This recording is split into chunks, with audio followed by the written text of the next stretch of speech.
Hello friends, this is Sayyid Suhail. Once again I welcome you all on the platform of Easy Mentors in the playlist of exam updates. Today we are going to cover a very important news, you can say topic related to our UPSC exam, and that is Nepal Gen Z protest. What? Nepal Gen Z protest, ये क्या चीज़ है इसको हम देखेंगे आज अपने इस slide में, right. Nepal Gen Z protest 2025, what 2025 में हुआ है। क्यों हुआ है? Only because of social media corruption in democratic country, right. Nepal, आपको मैं बता दूं कि नेपाल कौन से ईयर में डेमोक्रेटिक कंट्री बना है बेटा? 2008 में एक सेकुलर कंट्री बना। किससे? मोनार्की से, राइट। पहले वहाँ पे कौन सी गवर्नमेंट बनती थी? मोनार्की की। किसकी? मोनार्की की, राजशाही था वहाँ पे। अभी 2008 में न्यूली इंडिपेंडेंट कंट्री है ये, और 2008 में अपने आप को क्या बनाया? डेमोक्रेटिक कंट्री, एक सेकुलर कंट्री बनाया, राइट। अब इसमें न्यूज़ देखेंगे, न्यूज़ क्या क्या है। उससे पहले मैं आपको बता दूँ, एज यूजुअल मैं आपको बताता रहता हूँ बेटा कि just hold a minute. As usual मैं आपको बताता रहता हूँ हमारे हर एक स्लाइड में कि हमारा एक इजी मेंटर्स प्लेटफॉर्म जो है वो लॉन्च हो चुका है बेटा, और हमारे साथ बहुत हिंदुस्तान के बहुत अच्छे दिग्गज आप बोल सकते हैं मेंटर्स जुड़ चुके हैं। मैं आपको बता दूं, संजय ठाकुर सर, विजय पांडे सर, अपने जावेद फारूकी सर, योगेंद्र सर और अंशुमान सर और MM आलम सर, ये 6 लोग हमारे साथ जुड़ चुके हैं। और ये बैच कौन सा बैच होने वाला है बेटा? IAS फाउंडेशन बैच 2026 के लिए होने वाला है। और ये बैच इंग्लिश और हिंदी दोनों लैंग्वेजेस में आपको मिलेगा, ठीक है। तो जैसे मैं बोलता हूँ, अपने सीट बेल्ट के पेटियों को क्या कर लीजिए? टाइट कर लीजिए and get ready for this, okay. Now let's move to our slide. First slide. I am really sorry, I have a cold today. अब देखते हैं बेटा इसमें क्या हम लोग पढ़ेंगे।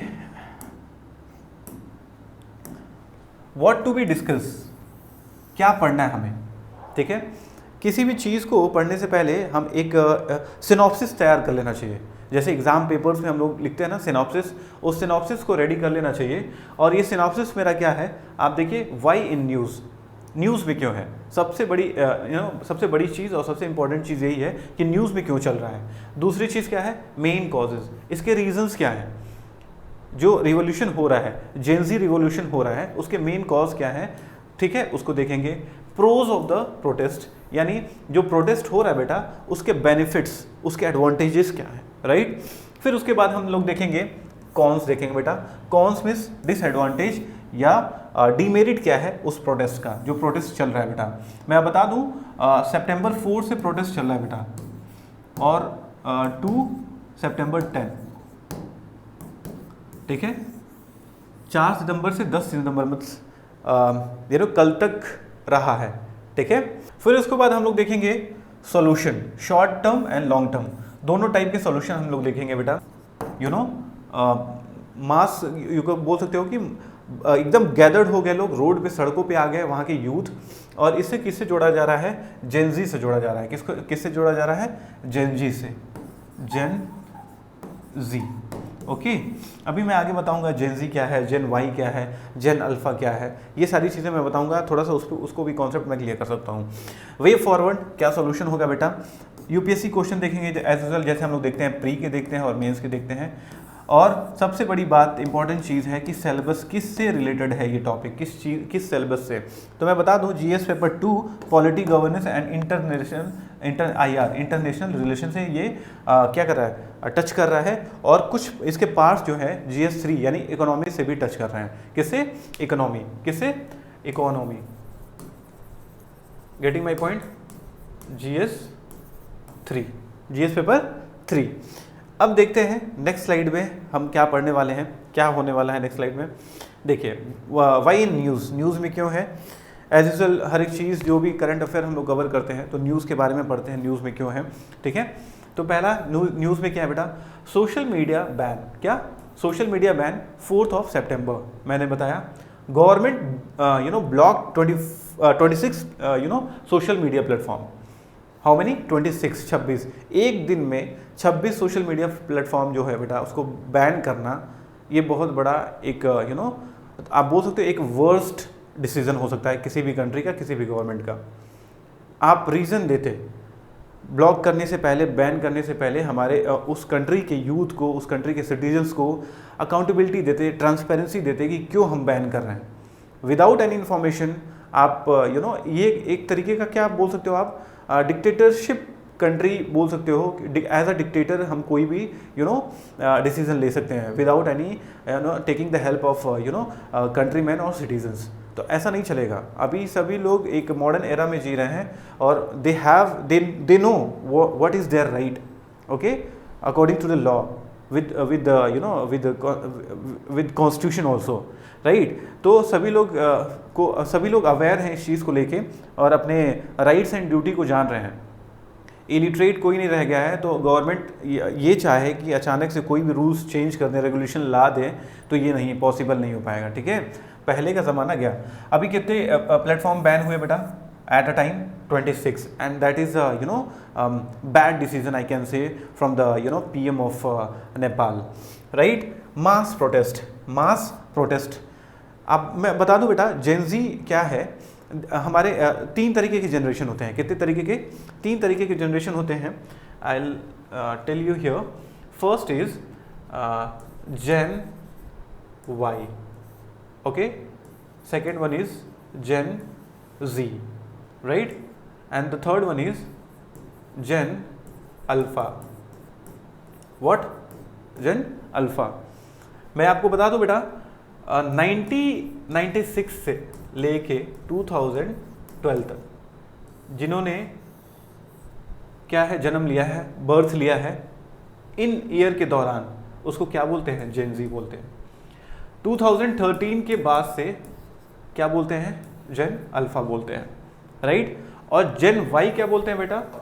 जेन वाई को ले लो अबव 1996 के पहले, उसको क्या बोलते हैं? जेन वाई बोलते हैं। 3 जनरेशन होता है। तो मास प्रोटेस्ट किसके थ्रू हुआ है बेटा नेपाल में? जेन जी के through. Saw it an attack on a freedom of speech. लोग क्या कह रहे हैं वहाँ के लोग कि फ्रीडम ऑफ स्पीच पे अटैक किया जा रहा है डायरेक्टली। किसके थ्रू? नेपाली गवर्नमेंट के थ्रू, ठीक है। आर्टिकल 19 हमारे इंडिया में क्या आर्टिकल है right to freedom of speech का? Article 19 clause 1 sub clause A, clause 1 sub clause A. Article 19 की भी बात हुई है कि फ्रीडम ऑफ स्पीच पे भी क्या करा जा रहा है? हैम्पर किया जा रहा है, डायरेक्टली क्या किया जा रहा है? अटैक किया जा रहा है किस पे? फ्रीडम ऑफ स्पीच पे बेटा। नाउ पॉलिटिकल फॉलआउट क्या है? पॉलिटिकल फॉलआउट, इतना गंदा डिसीजन लेने से ऑब्वियस ही बात है हमारे देश में, किसी भी देश में एक बहुत बड़ा विवाद पैदा होगा, राइट। उसी तरह इस विवाद की वजह से, इस पॉलिटिकल फॉलआउट की वजह से वहाँ पे क्या हुआ बेटा? More than 26 they have been killed, they have lost their life. 26 लोगों से ज़्यादा, अभी तक तो रिकॉर्ड 26 का दिखा रहा है, 26 लोग अपने जान गंवा बैठे हैं और ना जाने कितने हज़ार, नॉट हज़ार, 1000 आप बोल सकते हो कि 100-200 लोगों को क्या इंजरीज हुई हैं, राइट। वहाँ पे parliament set of fire, parliament में उन्होंने क्या किया है? आग लगा दी है।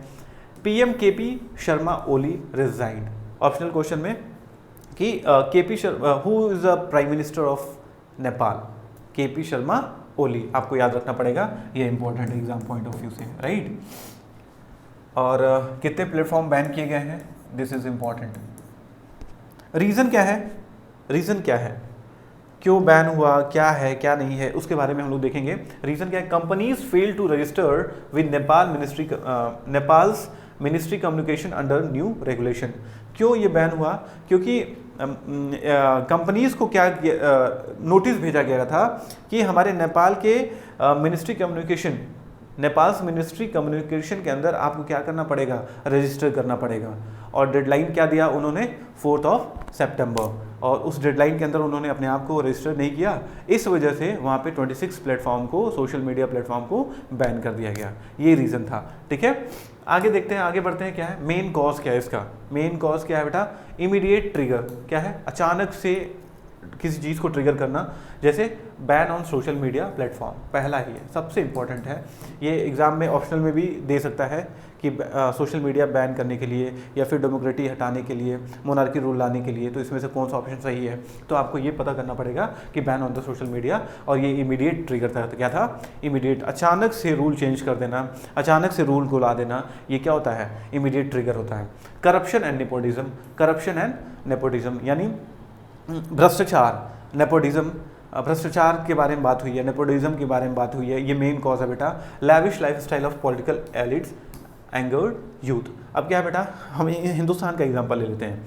सबसे बेस्ट हिंदुस्तान का एग्जांपल है, हिंदुस्तान के जितने भी पॉलिटिकल लीडर हैं, ये मैं ऑन स्क्रीन बोल रहा हूँ, हिंदुस्तान के जितने भी पॉलिटिकल लीडर हैं उन सब के बच्चे फॉरेन में कहीं ना कहीं डिग्री हासिल कर रहे हैं, और हम कॉमन पीपल, ठीक है, we are fighting for the religion, we are fighting in the name of caste, we are fighting in the name of creed, we are fighting in the name of sects।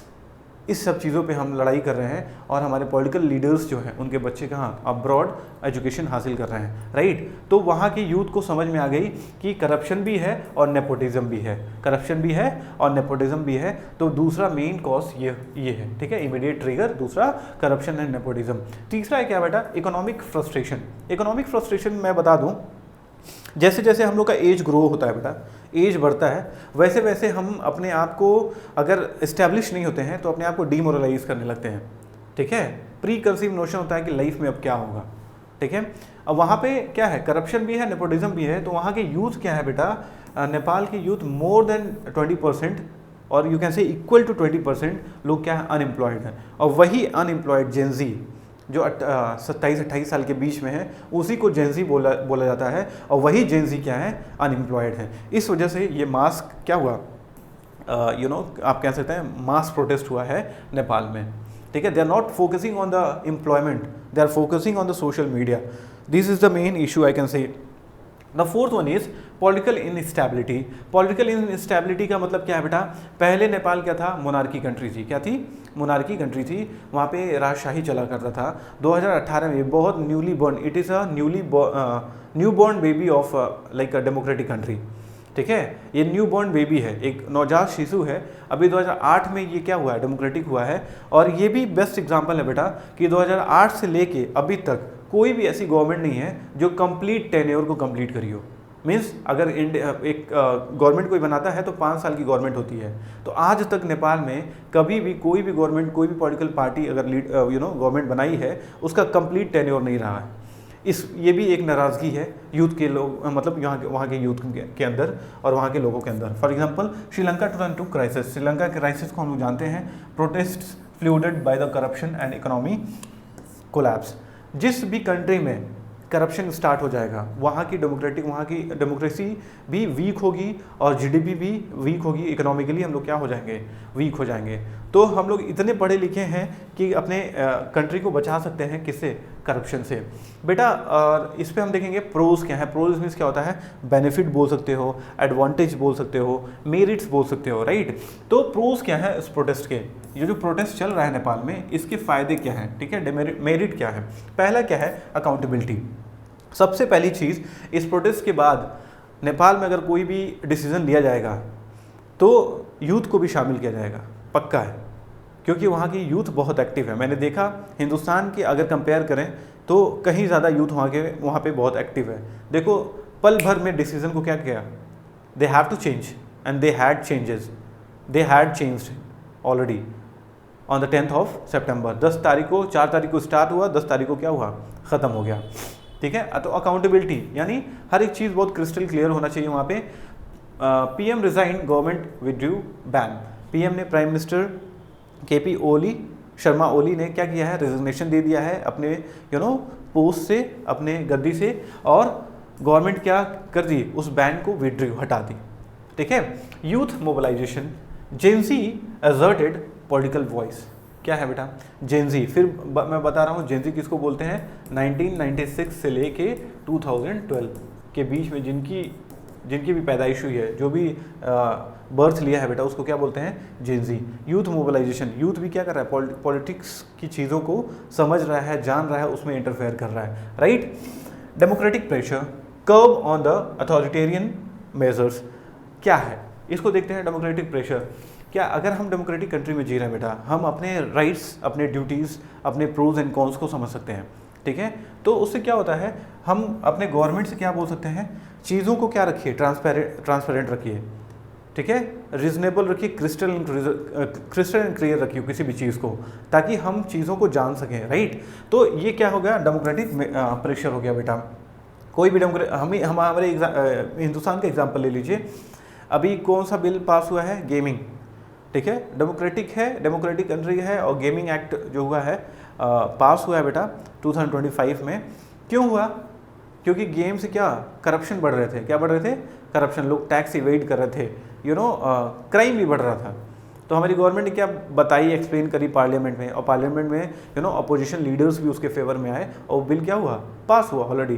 तो democratic pressure है तभी, otherwise if they don't want to publish in the parliament, they can do whatever, right, they are in majority, ऐसा नहीं है, ठीक है। अगर majority में होते हुए भी डेमोक्रेटिक प्रेशर है, they have to explain each and everything to the opposition leader, to the countryman, to the citizen of India, right. उसी तरह क्या है, डेमोक्रेटिक प्रेशर नेपाल में भी क्या है, होना चाहिए, है भी। Example, similar mobilisation by Indian youth during Anna Hazare anti corruption movement 2011। अभी 2011 की बात करते हैं हम लोग। 2011 में एंटी करप्शन मूवमेंट स्टार्ट हुआ, किसके थ्रू, अन्ना हजारे के थ्रू, और उसमें शामिल भी हुए अरविंद केजरीवाल जी अन्ना हजारे के साथ। एंटी करप्शन और लोकपाल बिल पे बात हुई थी, किस पे, लोकपाल बिल पे बेटा। लोकपाल बिल, लोकपाल क्या करता है, लोकपाल ओम्बड्समैन उसको बोलते हैं, क्या बोलते हैं, ओम्बड्समैन,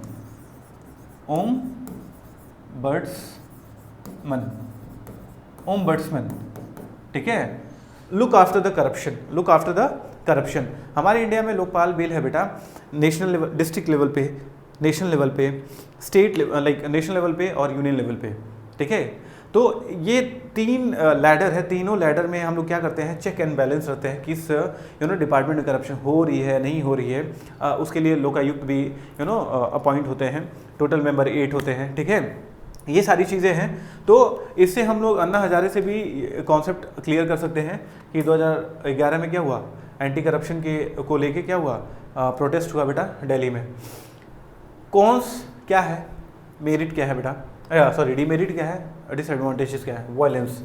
वायलेंस, कोई भी प्रोटेस्ट होता है, दुनिया की कोई भी ऐसी प्रोटेस्ट हुई है from the entire history you can से, कि कोई भी ऐसा प्रोटेस्ट हुआ है जिसमें किसी की जान नहीं गई हो। ऑब्वियसली बात है, जब प्रोटेस्ट हो रहा है तो किसी न किसी का इनोसेंट पीपल ही होते हैं, उनकी जान चली जाती है। अभी यहाँ पे देखिए 19 डेथ, कितनी, 19, मैं बताऊँगा 26 हो चुका है इंक्रीज करके आज तक, ठीक है।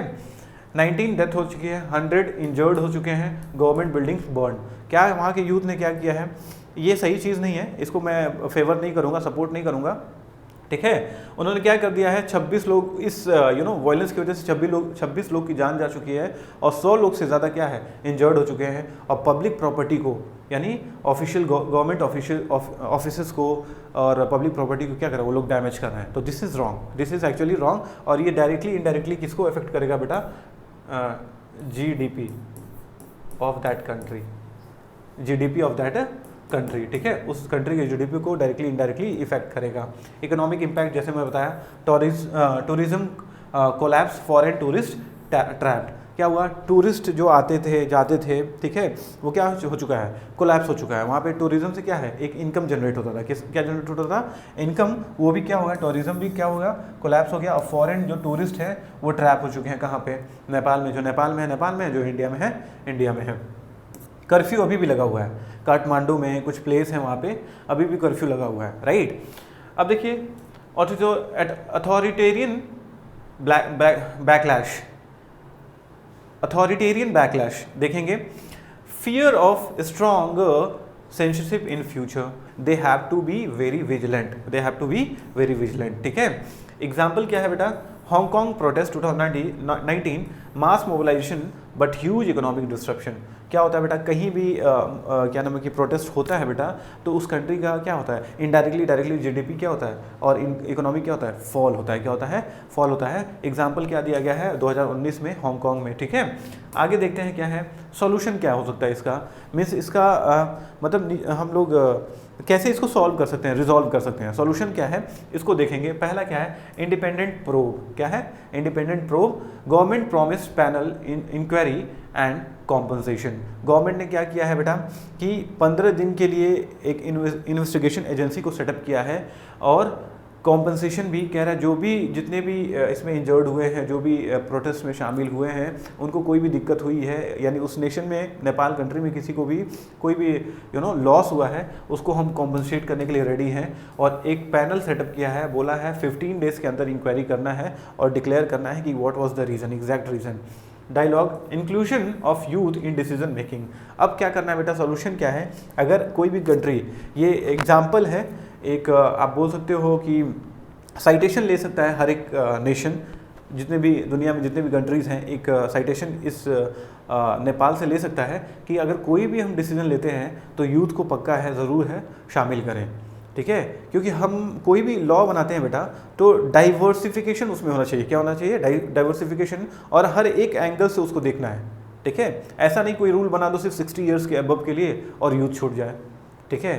जो एज पर्सन है उनको बेनिफिट मिले और जो अंडर 18 है और अंडर 40 है उसको बेनिफिट ना मिले। तो कोई भी लॉ बना, मेरे कहने का मतलब है कोई भी लॉ बने तो वो डाइवर्स नेचर का होना चाहिए। क्या, सभी के लिए कुछ ना कुछ बेनिफिट होना चाहिए। तो यहाँ पे ये भी सॉल्यूशन ले सकते हैं कि अब कोई भी अगर डिक्लेरेशन होता है, कोई भी लॉ बनता है तो यूथ को उसमें हम शामिल करें। डिजिटल रेगुलेशन रिफॉर्म, ये भी क्या है, रिफॉर्म है, एक डिजिटल रेगुलेशन रिफॉर्म है। क्या है, ensure transparency and not blanket bans. क्या कह रहा है, कोई भी अगर डिजिटल कोई भी चीज़ है, प्लेटफॉर्म है, हमें उससे क्या है, ट्रांसपेरेंट रहना है, ठीक है। ट्रांसपेरेंट इन द सेंस कोई भी क्राइम ना हो चीज़ों को, जैसे अगर इंस्टाग्राम पे कोई क्राइम होता है तो हिंदुस्तान में क्या है, we have to go to cyber police, they will launch your complaint, they will write your complaint, they will send to USA, ठीक है। वहाँ से आता है, 10 दिन लग जाते हैं, 20 दिन लग जाते हैं, 30 दिन लग जाते हैं रिप्लाई में वहाँ से। तो ये भी है कि अगर इंस्टाग्राम हम लोग हमारे कंट्री में अलाउ है तो यहाँ पे ब्रांचेस भी होने चाहिए इन्वेस्टिगेशन के लिए, ताकि ईजिली हम लोग क्या कर सके, अप्रोच कर सके। तो इसमें भी कुछ रिफॉर्म होना चाहिए। एम्प्लॉयमेंट जनरेशन, क्या है, employment generation, address root cause of frustration. सबसे बड़ी चीज़ क्या है बेटा, हमारे किसी भी देश में अगर यूथ अनएम्प्लॉयड है तो वो फ्रस्ट्रेट रहेगा। क्या रहेगा, फ्रस्ट्रेट रहेगा।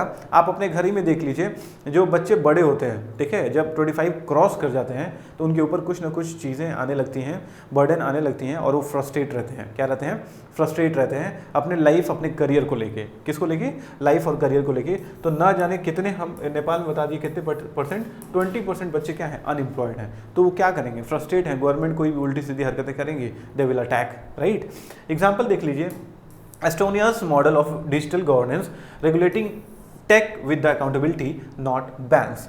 एस्टोनियाज मॉडल ऑफ डिजिटल गवर्नेंस। यहाँ पे क्या है बेटा, कोई भी अगर हमारे पास टेक है, कोई भी टेक्नोलॉजी, कोई भी सोशल मीडिया है, तो उसमें हमें क्या करना है, डायरेक्टली बैन नहीं करना है, ये रूल नहीं रखना है, ठीक है। We have to be very flexible. क्या करना पड़ेगा, हम लोग को थोड़ा सा लचीला होना पड़ेगा, ताकि हम क्या कर सकें, अपने यूथ को हमें टाइम मिले अपने लोगों को समझाने के लिए, ठीक है। डायरेक्टली बैन कर देंगे तो गुस्सा, आक्रोश बढ़ जाएगा, ठीक है। तो डायरेक्टली बैन ना करके उसे समझाने की कोशिश करें, ठीक है। चीज़ें क्या हैं क्या नहीं है, प्रोज एंड कॉन्स समझाने की कोशिश करें। वे फॉरवर्ड क्या है बेटा, सोल्यूशन के बाद वे फॉरवर्ड भी देख लेते हैं, राइट। वे फॉरवर्ड क्या है, democratic renewal, stable governments and full terms. क्या कह रहा है, वे फॉरवर्ड क्या होना चाहिए नेपाल गवर्नमेंट के लिए बेटा, डेमोक्रेटिक रिन्यूअल। जैसे अगर कोई गवर्नमेंट बनाती है, कोई गवर्नमेंट चेंज होता है या बनता है, तो उसमें स्टेबल गवर्नमेंट होना चाहिए और फुल टर्म वो सर्व करे। जैसे मैं बताया 2008 से अभी तक कोई भी गवर्नमेंट ऐसा है जो फुल टर्म टेन्योर कंप्लीट नहीं किया है। कहीं ना कहीं बीच में कुछ ऐसी चीज़ें हुई हैं, उनको छोड़ना पड़ा है, ठीक है, या री इलेक्शन हुआ है। Anti corruption mechanism, strong Lokpal type institution. मैं अभी इससे पहले लेक्चर में बताया कि हिंदुस्तान में क्या है, लोकायुक्त है, ओम्बड्समैन है। उसके थ्रू हम लोग क्या कर सकते हैं, करप्शन को चेक कर सकते हैं कि किस डिपार्टमेंट में करप्शन हो रहा है या नहीं हो रहा है, हम चेक एंड बैलेंस कर सकते हैं, ठीक है, राइट। उसी तरह वहाँ पे भी क्या होना चाहिए, एक स्ट्रॉन्ग इंस्टीट्यूशन होना चाहिए एंटी करप्शन को रोकने के लिए, करप्शन को क्या रोकने के लिए। Youth participation, policy council of gen Z कह रहा है कि यूथ का भी पार्टिसिपेशन होना चाहिए। अगर कोई गवर्नमेंट रूल मैकेनिज्म या कोई भी चीज़ ला रही है अपने कंट्री के लिए, उसमें यूथ का पार्टिसिपेशन होना ज़रूरी है, otherwise such kind of protest हम लोग को देखने को मिलेगा, राइट। बैलेंस डिजिटल पॉलिसी क्या है, फ्रीडम एंड अकाउंटेबिलिटी।